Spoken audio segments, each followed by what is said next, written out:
রাসূলুল্লাহ সাল্লাল্লাহু আলাইহি ওয়াসাল্লামের জামানায় নবম হিজরিতে 631 খ্রিস্টাব্দে এই বছরটাকে আমুল উফুদ বলা হয়। মনে রাখেন, ওয়াফদ শব্দের অর্থ হচ্ছে প্রতিনিধি দল, রিপ্রেজেন্টেটিভ। বিভিন্ন এলাকা থেকে দলে দলে মানুষ তখন ইসলামের ছায়াতলে আশ্রয় গ্রহণ করা শুরু করে। বিভিন্ন দলে উপদলে বিভক্ত হয়ে মানুষ মদিনায় আগমন করতে শুরু করে আল্লাহ রাসূল সাল্লাল্লাহু আলাইহি ওয়াসাল্লামের সাক্ষাতের জন্য। তারই ধারাবাহিকতায় বানু আব্দি কাইস নামে একটি গোত্র একটি প্রতিনিধি দল নিয়ে মদিনায় আগমন করে ইসলাম গ্রহণ করার জন্য।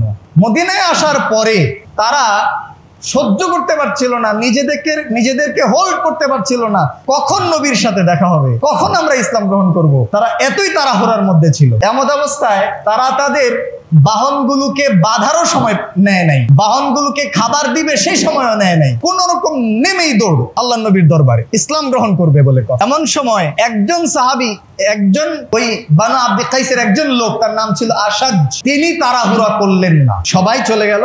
উনি ধীরে স্থিরে তার বাহনটিকে বাঁধলেন, গোসল করলেন, প্রস্তুতি গ্রহণ করলেন, সফরের পোশাক পরিবর্তন করে তারপরে তিনি মুহাম্মদুর রাসূলুল্লাহ সাল্লাল্লাহু আলাইহি ওয়াসাল্লামের দরবারে হাজির হলেন। এতে করে তিনি কিন্তু খুব বেশি পেছনে পড়েন নাই, সামান্য একটু বিলম্ব হয়েছে তার।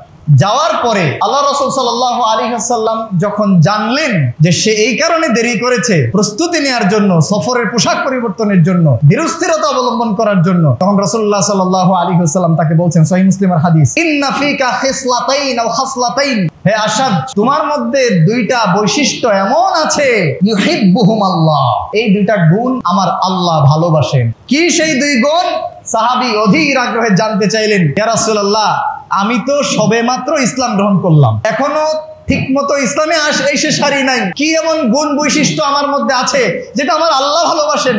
রাসূলুল্লাহ সাল্লাল্লাহু আলাইহি ওয়াসাল্লাম বললেন, সেই দুইটা বৈশিষ্ট্য হলো আল হিলমু ওয়াল আনাতু, ধীরস্থিরতা, সহনশীলতা, বুদ্ধিমত্তা এবং শান্তভাবে আগানো, তাড়াহুড়া না করা।